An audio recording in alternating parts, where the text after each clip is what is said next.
Here you go, Chris.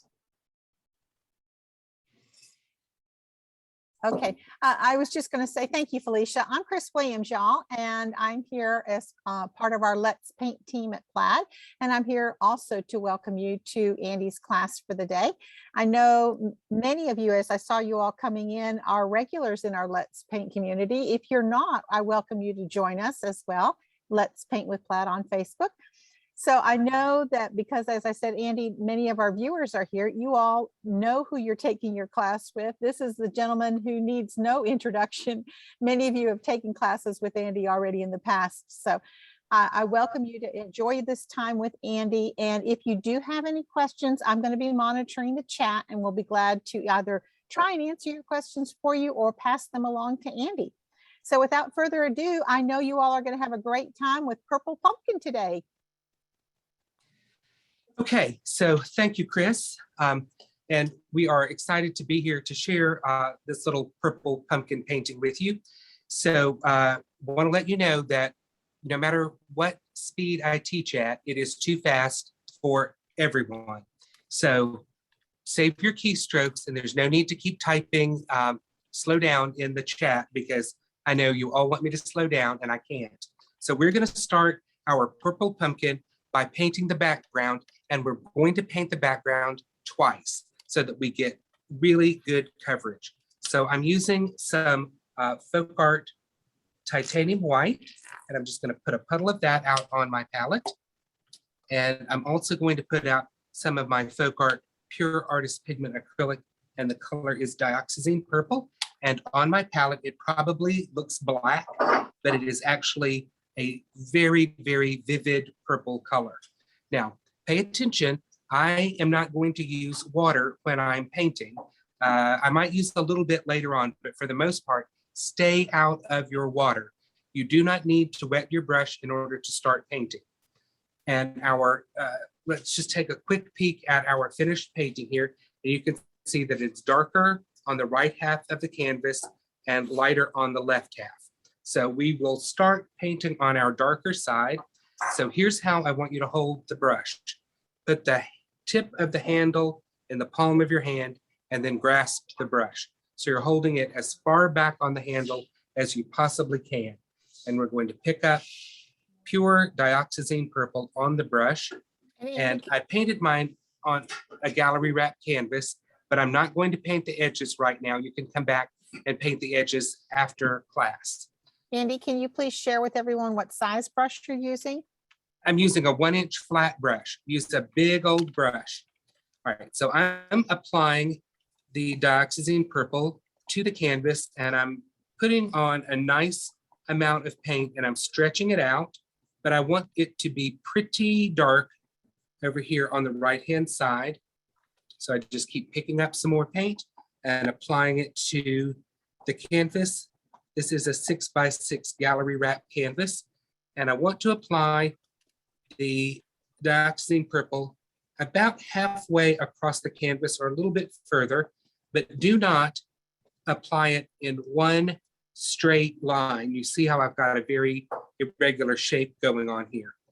That's what we want. We want this irregular shape so that as we add a lighter color, we're going to be able to blend this in very easily. So I'm going to pick up some of my titanium white, and I ask that you use the regular matte formula of FolkArt acrylics, and it is a lot thinner and easier to move than the very thick FolkArt Pure Artist Pigment. So that's going to make blending this background a little easier.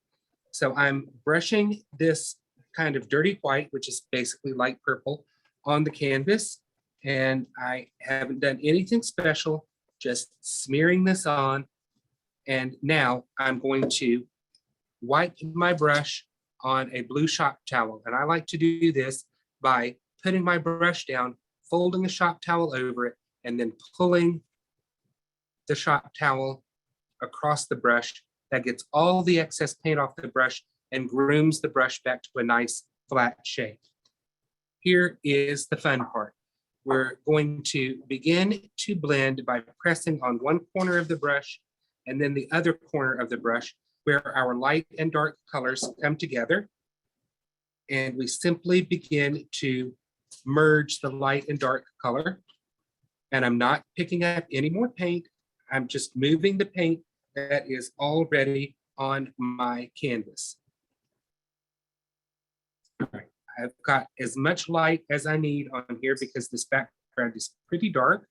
So once again, I'm going to wipe the excess paint out of my brush, and I'm going to start over here on the far right side, and I'm going to blend and move this really dark purple across the canvas and into my lighter color. You could see how I just moved that dark over to this side of the canvas. I'm going to wipe my brush off really well and do that again as I move up the canvas, moving that really strong purple over to the left side, creating a mottled background as I go. Again, wipe the brush because I don't want to put light color over here. So I'm always wiping off the excess paint. And I'm moving this across. There's plenty of time to blend this, so don't feel like you've got to race to get this done. And as I said, we're going to do this twice. So again, wipe the brush, start over here on the right-hand side, and we're working that color across. We're creating a softly mottled background. All right, that's what my background looks like right now. It's not refined, it's not perfectly smooth, and that's just fine for this point. What I'm going to do is take my heat gun or my heat tool, and I'm going to dry the background. So this, if you're trying to use a hair dryer, you're going to have it on here a lot longer than I'm going to have my heat gun on, because the heat gun is very, very hot, and it really does a great job to dry the background. So once I've blended my background, I'm going to take my heat gun and we're going to dry it completely.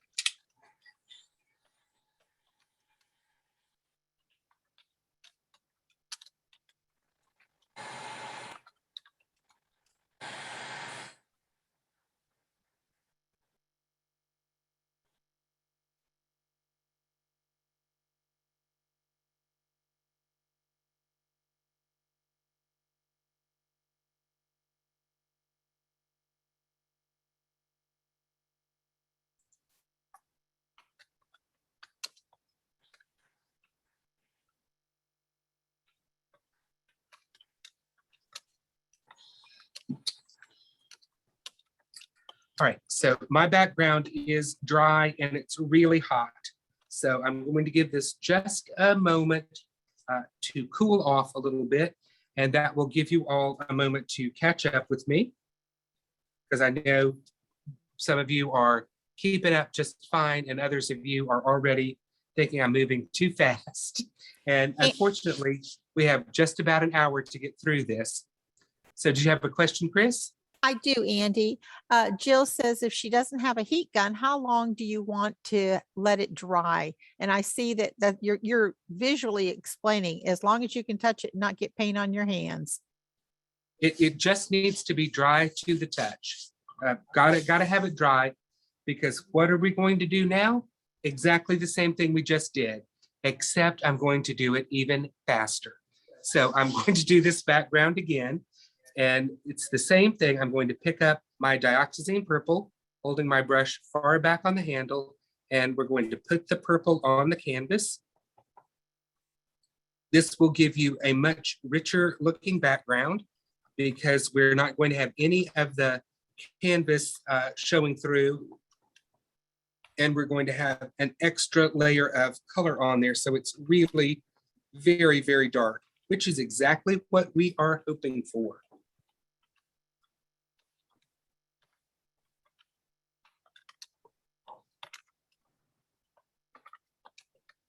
So just applying the purple to the canvas, working it in. And anytime you want to have this kind of really dramatic, dark kind of background, you probably will have to paint something twice just to get that kind of super rich coverage. So notice that my edge is broken color. It is not a straight, sharp line. I'm going to pick up a little bit of my titanium white, and I'm going to start applying that on the left-hand edge of the canvas. And we're going to put that on there, and we're going to begin to work that into our purple, and we're just blending and softening, making sure that we have a beautiful gradation of color. It's probably too much white there, but we will cover that white up. I'm going to wipe my brush off, pick up some purple, and we're going to blend that purple into the white. And as you're blending that, Andy, we have a couple questions coming in about the edges of the canvas. And I know you explained it once, but let's go ahead and talk about that again. Okay, after I finished the whole painting, I would come back and use my purple and white and would paint the edges of the canvas with just a mottled color on the edges. So it's just purple and white mottled on the edges of the canvas, which gives it a nice finished look. But don't bother with that now because we're in class and we don't have time to paint the edges. We're just concentrating on the front of the canvas right now. So blending my purple and my white together, making sure that I don't have any harsh lines, that I have a beautifully mottled background of purple and white, very, very dark on the right-hand side, a little bit lighter on the left.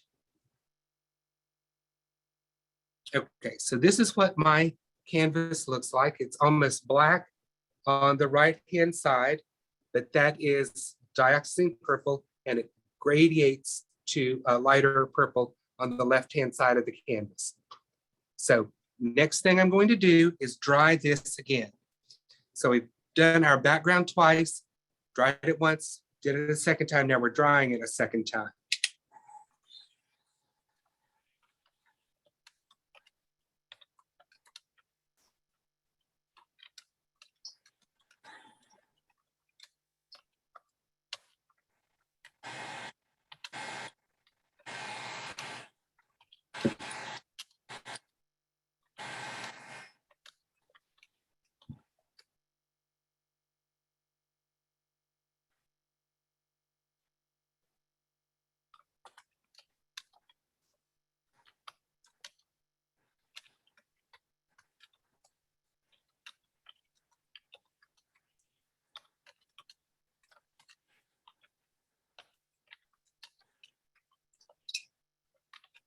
Okay, sorry about the noise of the heat gun, but we are dry to the touch and we are super, super hot.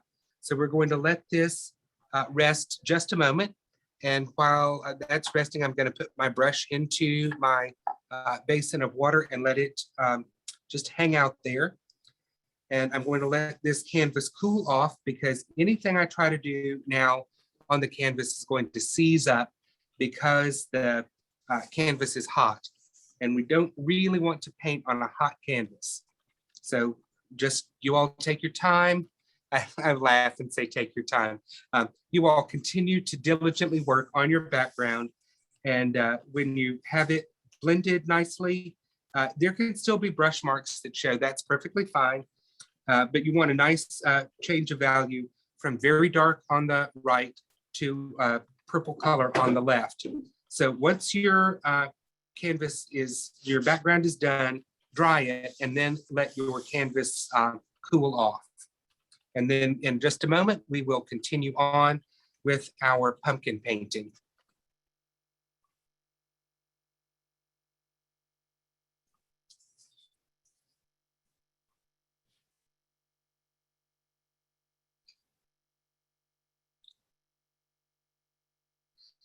Okay, I feel like I'm wasting time now, but I know that everyone is still working hard and getting their backgrounds finished and dried. So we're going to give you just another moment to work on that, and then we will start on our pumpkin. So for me, this is the first pumpkin class of the season. So I know that we've got a number of different pumpkin classes coming up for you here in the Michaels Community Classroom. And I think they're all going to be a little different and kind of fun, that you're going to enjoy all sorts of different pumpkins this fall season. Andy, we're getting a comment from AJ saying, yay for pumpkins. And I think those that Yes, are people who are in the fall spirit are already thinking pumpkins spice everything. yes. Well, I know that yesterday was not a fall day at all. I had some things that I had to do actually outside yesterday, and it was miserably hot. So I am ready for fall, ready for some cooler weather. But what I'm also ready for is to sketch a little pumpkin onto my canvas. So I'm looking at my finished painting, and the pumpkin that I put on here is about a thumb's width up from the bottom of my canvas. So I'm going to measure a thumb width up. So this is where I'm going to put the bottom of my pumpkin, and I'm going to scooch my pumpkin center toward the right-hand side of my canvas. So I'm moving over here with another little mark. Andy, as you are beginning to teach the sketching of the canvas, we have a question that somebody wants to know, would you prefer them to try drawing the pumpkin first on paper if they're not a good sketch artist? I think that people can probably sketch-aroo this right on their canvas. I'm Okay. using a very cheap piece of chalk. When I buy chalk, I always see if I can find the 39-cent box of chalk, because I know it's going to be dusty and make really good marks. So I've moved my pumpkin over to the right a little bit, and I'm just going to draw kind of a big fat oval. It's going to be fatter on the bottom than it is on the top, kind of like a long egg shape. All right, that's the big main section of my pumpkin. And I'm going to draw a section off to the right.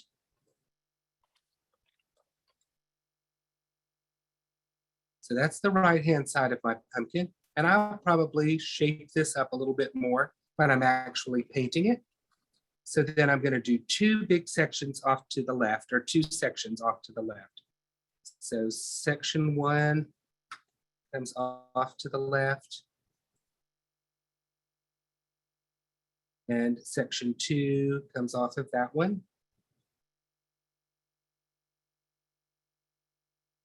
Andy, if a stick of chalk was not on the supply list, could they use just a pen, not a pen, I'm sorry, a pencil to do this sketching? Yes, they can use a pencil. Anything that they've got on hand is going to be just fine. All right, so I've sketched my pumpkin on here. So I've got the big egg to start off with, and then one section, and then I did two off to the left. And I'm going to sketch a little funky Halloween stem. And I say Halloween stem because this kind of is giving off a little bit of a witchy vibe there. But it kind of looks like an upside down little elf boot. So if you turn it this way, it looks like I've drawn a little elf boot, a little curly toe. So that's how I got my pumpkin stem on there. And that's really all of the pattern that I need for my pumpkin. So I'm going to put some FolkArt Hot Saffron out on my palette. Shake it to get a little bit of the paint down to the neck of the jar.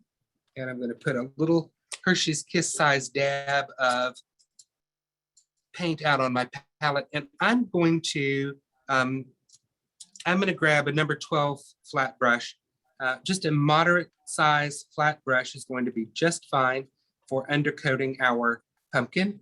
And what I'm going to do is begin on the big main section of the pumpkin, and I'm going to paint that in using long, light, deliberate strokes. And it does not have to be perfectly solid coverage this time. And then sweeping strokes to fill in the pumpkin. And if you are familiar with basic brush strokes and how to use your flat brush, undercoating becomes a very quick and easy process. If you are fumbling with every movement of the brush, it's going to take you a little while longer, but using a large brush is better than using a small brush when you are undercoating. All right, so there is the main pumpkin undercoated, or the main section undercoated. Then I'm going to do the section off to the right.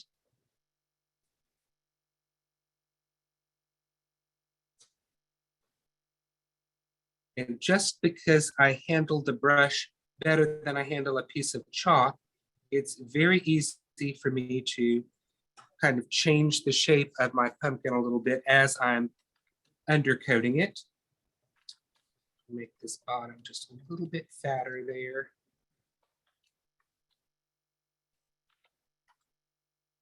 Because who doesn't love a fat bottom pumpkin?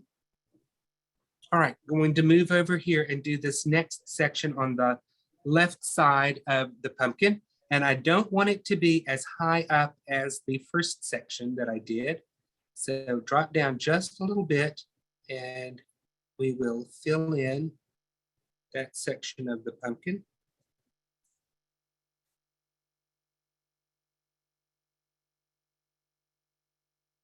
And we have another section poking out over here on this side. So we're going to just paint him in. And you're leaving just a tiny hairline fracture of a shape I'm between leaving the two? I'm leaving just enough or not putting as much paint so that I can tell where the sections are.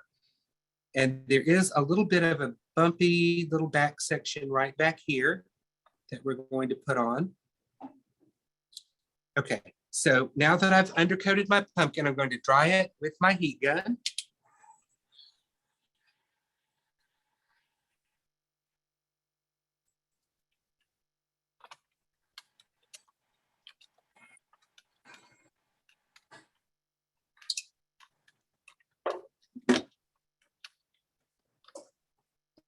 Okay, and that's all dry and it is piping hot. So we're going to let that rest for just a moment. So it's a first undercoat of hot saffron is what I've applied. While it's resting, Andy, can you please hold it up to the camera so we can get a close-up of it? Absolutely. We have a request from Leslie. There you go, Leslie. I think that shows you just how casually I actually paint. And I'm sorry, I can't slow down. We have to keep going. All right, so this is now dry and I've let it cool off. And what we're going to do is give this pumpkin a second coating of the hot saffron. So I'm loading up my number 12 flat brush and we're going to do exactly what we did before. I'm going to stroke on the main or the foremost section of the pumpkin. And because this is the second coat, I'm getting a much more opaque coverage than I got the first time, which is typical of applying a second coat. And we'll do the side sections of the pumpkin. And I'm not going to try to fill in. I can leave that little bit of a gap there so that I know the difference between the two sections of pumpkins, as you can see. There's a little bit of orange that covers up that purple, but if you see a little bit of purple showing through, that's not going to cause any problems. This is a very casual little painting, and I encourage you to, if you're not already a member, become a member of the Let's Paint with Plaid Facebook group. And then if you are a member, post your painting to the group using the hashtag Let's Paint Challenge. We make that all one word and no apostrophe. Chris will put that in the comment section for you to read. All right, and I'm filling out the last section over there. This little bit of a top section up here. All right, so I'm going to hold this up for a super close up. And I want you to see that my painting is not beautifully done. It's not perfection. I've just got some orange on my pumpkin and that's all I'm worried about. think oftentimes people look at a painting of mine and they think that I am some sort of miraculous painter and everything is some sort of on some level of perfect, and it's absolutely not. I just get done what has to be done. And so that's what my undercoat looks like. I do have a question for you. Okay, This is from Mary, and she says, as you're giving us the close-up view, it does look like the paint has some bumps or possibly bubbled up. Is that from your heat gun, or can you explain probably. texture on the canvas or what? It's probably blistering the paint from my heat gun because I'm holding it too close and too hot and just not being careful with it. So be careful with yours. But if your paint has some texture in it, or it's going to be fine because we're going to use any texture from our canvas or bubbling of the paint, blistering of paint, because you're aggressive with your heat gun like I am. And I mean, I have blistered, I have charred paint, I've done everything you should never do with a heat gun. I do, and just hope for the best. So getting out my heat gun and drying this again. You know, Andy, that really just adds to the character and the texture of the pumpkin. I'm sure.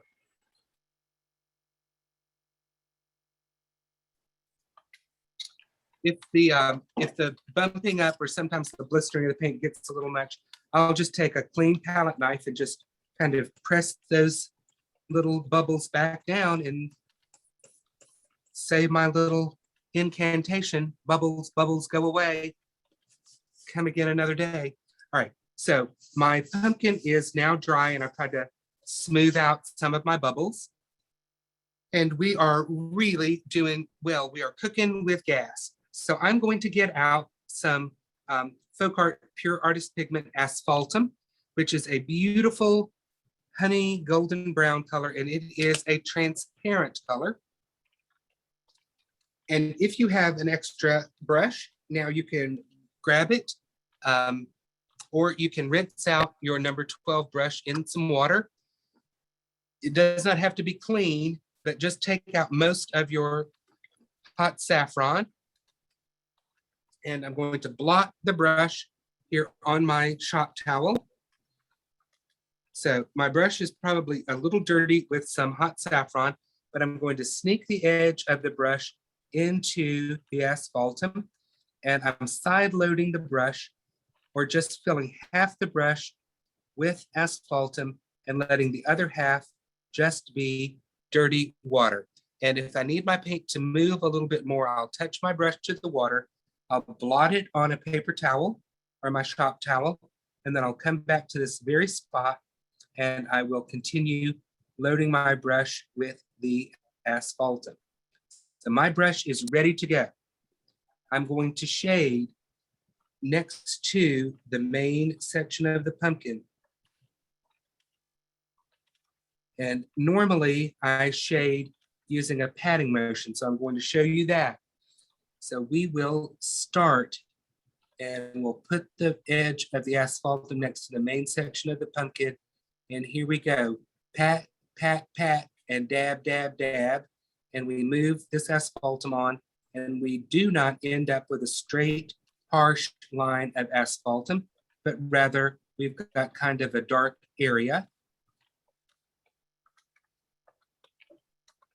And I worry about this far less than you all do, because I know I'm going to cover up a lot of this and it's not going to matter in the overall scheme of my pumpkin. Now I'm going to do the same thing on the two sections to the left. I'm starting at the bottom of my pumpkin, pat, pat, pat, and dab, dab, dab, this nice dark shading on. And yes, there's a lot of dark shading, and we're not even all the way there with our dark shading. You have to have lots of good dark color in order to have bright, vibrant highlights. If everything is medium to light color, then your highlight's going to be medium to light. All right, so let's take a close-up look at what I've done there. So messy shading tap, tap, tap, and dab, dab, dab on my pumpkin.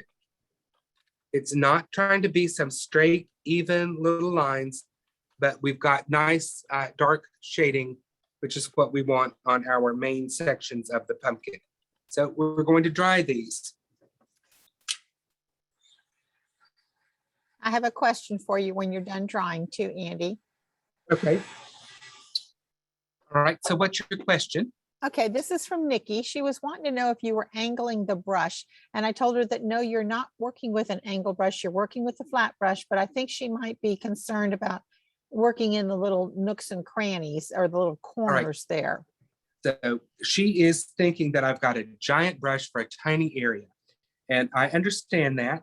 But what I do is if I need to make a less wide area, I will use the corner of my brush. And if I need to widen it out, I press the whole width of the flat brush down. Okay, so that's how you get wide and narrow areas. So hopefully that helped you. It's not a magic trick. I just use the smaller corner, and then when I have room, I press the whole flat brush down. Okay, so what we're going to do now is we're going to shade the bottom of our pumpkin twice. So first shading is going to be the same thing we just did. We're going to use our Asphaltum, and it is about half the width of the brush. And I'm going to tap, tap, tap, and dab that on right along the very bottom of my pumpkin.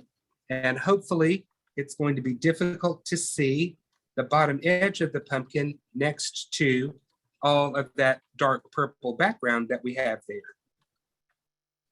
In essence, what we're about to do is to make the bottom of our pumpkin disappear.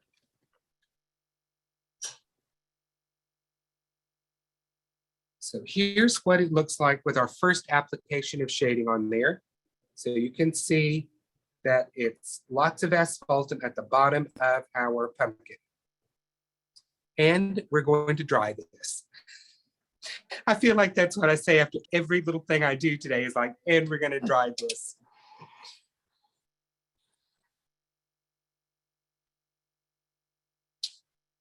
But drying your painting as we're doing all of these steps is a great way to lock everything in place so that we don't disturb anything that we've already dealt with.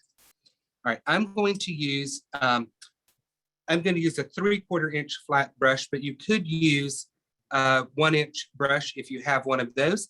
And I've used up all my dioxazine purple. So I'm going to put out a little bit more. And here's what I'm going to do. I'm going to dip my brush into water. And I don't normally do that much of this, but today is a special occasion. It's the first pumpkin painting of the fall of 2021. So I'm going to blot my brush on my shop towel, and I'm going to side load my brush with dioxazine purple. So I've got good purple color on my brush, and it fades out to nothing. That's what we want. And what are we going to do with this, you say? We are going to shade right up underneath our pumpkin. So I'm going to start over here on the left side of the pumpkin, and I'm going to give it a little pretend edge or ledge, table line, whatever you want to call it. So I've just tapped out a little table line, okay? Tap, tap, tap, no big deal. Now, with the dioxazine purple next to the bottom of my pumpkin, I'm going to begin to tap, tap, tap this super dark purple shading onto the background. Tap, tap, tap, and pat, pat, pat. Now I'm going to flip my brush over and come back from the other direction. Tap, tap, tap, and pat, pat, pat that on. So now I have shaded underneath my pumpkin. But to make the bottom of my pumpkin completely disappear, I'm going to take that same brush loaded with dioxazine purple and fading to nothing. And now I'm shading on my pumpkin, but I'm going to put the dioxazine purple next to the dioxazine purple, and we're going to pat, pat, pat this super dark purple shading on, and magically, the bottom of my pumpkin has vanished into a sea of darkness.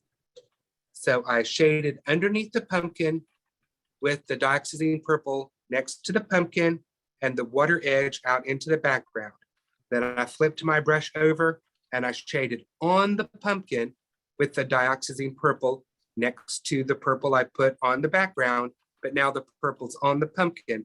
So we put purple back to back with purple, and you can see that the bottom of the pumpkin has vanished into a sea of darkness.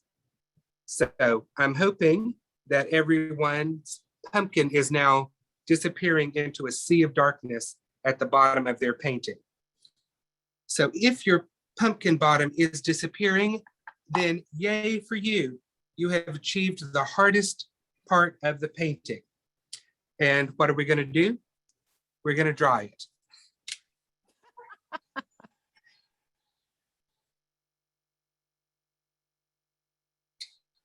Drying it also keeps your hands out of it, so you're not going to get yourself messy with this painting. So I am tickled to death with what we've gotten done so far. And as I say, every time I teach a Michael's class, we're doing great on time. And right now we are. And in the next 5 minutes, we're going to be so far behind. All right, I am going to put out some FolkArt Pure Orange on my palette. And Pure Orange, you might not think it is, but it is quite a bit different than the Hot Saffron. It's a much lighter color. And I'm also going to put out some FolkArt Pure Artist Pigments Yellow Light on my palette. And we are going to pick up our friend, the palette knife. So this is a number 6 RGM flexible palette knife. So let me show you. Here is my palette knife. It's a very thin metal blade, and it is super flexy and super bendy. So this is what you need to do a great job highlighting your pumpkin. Don't try to attempt this with a credit card or a plastic knife out of your DoorDash delivery, or some plastic palette knife you picked up somewhere. You need a good metal blade palette knife. So I'm going to pick up some Pure Orange on my palette knife, and I'm going to tap, tap, tap, pat, pat, pat this on my palette until I have a small amount of paint on my palette knife. Not much paint there at all. Very, very thin amount of paint. And I don't know how to hold this up any closer to the camera than about this, because I got to see what I'm doing. And I'm going to start here on the big section of my pumpkin, and I'm going to put some of this Pure Orange on. I'm going to put the palette knife flat down on the surface of the pumpkin and just kind of rub it around. And I'm not certain, but let's hold this up as close as we can. You can see how that kind of speckled on some highlight there. And we're going to repeat that on the other sections of the pumpkin. So I'm going to work to make sure that this is out at the outside edge of the pumpkin, not completely covering up all of my beautiful asphaltum shading. And at the outside of the next section, just put this on. And those of you familiar with my teaching methods are all too familiar with my saying, you get what you get and you don't pitch a fit. So here it holds true once again. So adding these highlights on, I'm going to put some over here on the right-hand side of the pumpkin. And that's all I'm going to do for this right now. I'm not even going to bother to dry it. What I am going to do is wipe my palette knife off on my shop towel. Now I've got FolkArt Pure Orange here, and I'm going to add a smidgen, and that's a technical term, a smidgen or a little bit of yellow light to this color to lighten it up a little bit. I don't want to turn it yellow. I just want it to be a lighter orange color. So I might add another smidgen of my yellow light to my Pure Orange. And we are going to apply the highlights exactly the same way and in exactly the same spots. So here I go, tap, tap, tap, pat, pat, pat, pick up a little paint on the back side of my palette knife. And we're gonna start here on the main big section of our pumpkin. I'm gonna lay the palette knife down and just kind of move this around. And I want you to see what a great highlight you get. All I did was lighten the color a little bit, and I'm applying the highlights exactly in the same manner. And Andy, if you can, let's just reinforce how you're holding that palette knife so that the bottom of the palette knife itself is flat to the pumpkin when you're painting. Yes, let's see. That's not great. exactly- That's great okay. right there. Thank you. So it is the flat back side of the palette knife is in full contact with your pumpkin painting. Right, so picking up paint on the palette knife, tap, tap, tap, pat, pat, pat on my palette. And you can see that I don't have, I'm sorry, trying to get this to show up. Let's get a background going. I have paint only about halfway down the palette knife. So you could see where that is.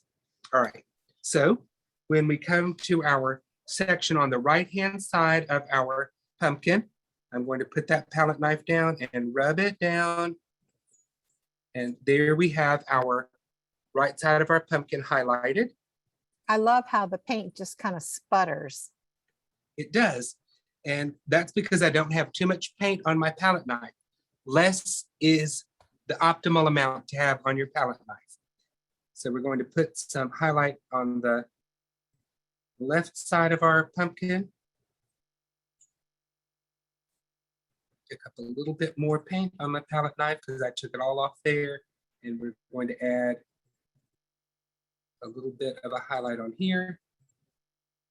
Now, so I've highlighted the whole pumpkin with my pure orange plus yellow light mixture. Now I'm going to wipe my palette knife off and I'm going to add another smidgen, you know, a sizable smidgen of yellow light to my orange color. So I'm making a lighter orange. So this color is pretty light orange. It's not yellow yet, but it is pretty light orange. All right, so I'm gonna wipe that off my palette knife and we're gonna load up with this color. Tap, tap, tap, pat, pat, pat on your palette. Picking up a little bit of paint, not too much. This tapping does not put a lot of paint on your palette knife. All right, so let's look at it. So you can see how much paint we have on our palette knife. So it's not much, and it's not all the way down our palette knife. And here we go again. This time I'm going to concentrate on the right half of my main section of the pumpkin. That's fantastic, and I could not be more pleasantly surprised at how that turned out. So let me take a moment and show you that. Because when it works and it's great, you are super excited about it. All right, so then we're going to just repeat ourselves again, not covering up what we put on there before, just a little bit more of a highlight. And over here on this side of my pumpkin, I'm going to put even less of a highlight on my left side because I want that to be the darker side of my pumpkin. Okay, so here is our pumpkin that we've done. So you have painted your background twice, you've undercoated your pumpkin twice, you've added your asphaltum shading, then we did the dioxazine purple at the bottom and made the bottom of our pumpkin disappear, and then we put on several layers of highlights. So you all have been working hard on your pumpkin. But we're not done. So we've got to paint our witchy little stem. So I'm going to take my number 12 flat brush and I'm going to take asphaltum and I'm going to undercoat my stem with the asphaltum. So if I need to, I can use the corner of my brush to get down into any little areas. And I know that you all are going to love having your purple pumpkin around through the whole fall and Halloween season, because you all are doing a great job on this. So I'm going to dab this asphaltum on, coming around and making that funny little curl at the end of my pumpkin stem. And I'm not making the edges of the stem even or smooth because it's a roughly kind of gnarled pumpkin stem. I'm going to wipe my brush on my shop towel and I'm going to pick up a little bit of white. And when I mix this on my palette, my white and my asphaltum are giving me a beautiful brown color, not too light, not too dark, just right. It is the Goldilocks of highlights. And I'm going to not even bother drying my pumpkin stem, but I will take the corner of my brush and begin to dab a little bit of a highlight on here.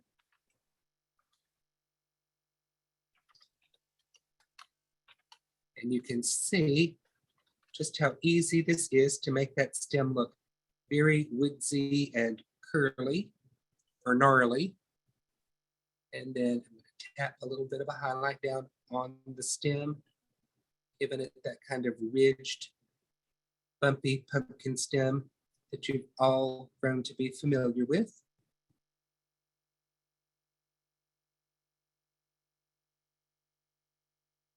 Andy, we've got lots of comments coming through. So people are really enjoying this lesson and they love pumpkin season and cannot wait for more pumpkins to add to their collections.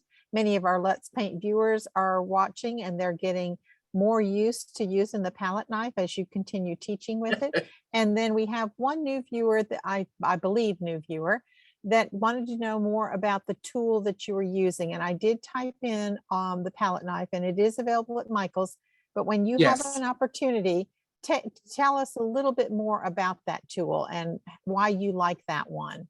Okay, this is an RGM Plus #6 metal blade palette knife.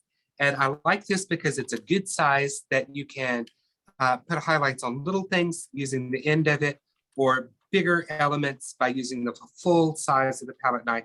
It's got a rounded tip and the two edges of it are rounded. There are palette knives that are trowel shaped that have points on either side here and at the tip, and those just don't work as well for me, but it's the bendy quality. It's got to be bendy, bendy, bendy for you to use it. Now, someone wants to see the stem up close. Yes, I was going to say that next. There you go. So I'm going to put some dark shading on my stem next. And that dark shading is going to be Dioxazine purple plus asphaltum. I'm just mixing those two colors together on my brush. It should look black on your palette. And then all I'm going to do is use the corner of my brush and just dab, dab, dab some of this really dark shading on where the stem joins my pumpkin. And then I'm going to run a little bit of this up the stem just to make sure that the stem has some variety. And I'm not trying to blend anything in. So when you see this, you will notice that I didn't blend anything. I just dabbed a little bit of shading on. So, oops. There you go with the dark shading dabbed on the pumpkin stem. So someone's wondering when this class is going to be over. And I don't know if she's ready to run screaming out of the class or if she's already done. I'm not sure how to take that, but it's going to be over soon. So we are coming very much to the end of our purple pumpkin. So I think you all have a great grasp of exactly what we've done. We've painted our background twice. We painted our pumpkin with the hot saffron, shaded with asphaltum, darkened our shading with Dioxazine purple, and then highlighted with pure orange, and then 2 more layers of pure orange plus yellow light. Now, the edges of the canvas, again, are painted using dioxazine purple and titanium white, and the colors just modeled together on each of the sides. And it does not have to be even or smoothly blended. I think it's kind of nice to have that mottled effect, which is what we have on our background. And then it just carries on to the pumpkin. I mean, not onto the pumpkin, onto the canvas. Andy, Trying to find the word there. Andy, one more time, face on, close up. Let us see your signature and tell us how you signed your name. I signed my name with a colored pencil and just wrote it on there. That's how I did that, because And I do am you a have- lazy painter. Do you have a protective varnish or finish on that? I did use a high gloss spray varnish on this. So you can find any sort of aerosol gloss varnish on michaels.com or in the Michaels stores, and then just give it several light coats of the high gloss varnish, and that will really bring out the colors and make your canvas a beautiful thing to enjoy for years to come. Okay, and please tell us how someone could create hot saffron if they did not have that color. They could take pure orange and add some naphthol crimson to it, and that would get them closer to hot saffron. Right, and for this particular project, you did not have line art pattern. You taught everyone how to sketch. Yes, we just sketched this right on in the class today, and everyone did a great job doing that, so that you've created your own personal little purple pumpkin. All right, so I said this was the first of the pumpkin classes that I've done, but my partner in crime, Chris Williams, will be doing a pumpkin class right here in the Michaels Community Classroom, and she will be doing this on the 30th at 8 p.m. Yes, Monday night, this Monday coming night. Monday night. All right. A pumpkin to crow about. So here is Chris's pumpkin painting, and she did this on an 8x10 canvas. So you can go to Michaels or order from michaels.com and get your canvas. And there is a template that you can download with Chris's line art in it. So you will be ready for class on Monday night. So this is a pumpkin to crow about, and Chris will be in the hot seat on Monday night getting through her class, as we love to say, in just about an hour. Yes, just about Okay. an hour. So unless we have no more questions, I think we're going to turn this back over to the good folks at Michaels to wrap this up. I've had a great time with you this afternoon and look forward to teaching you again here in the Michaels Community Classroom.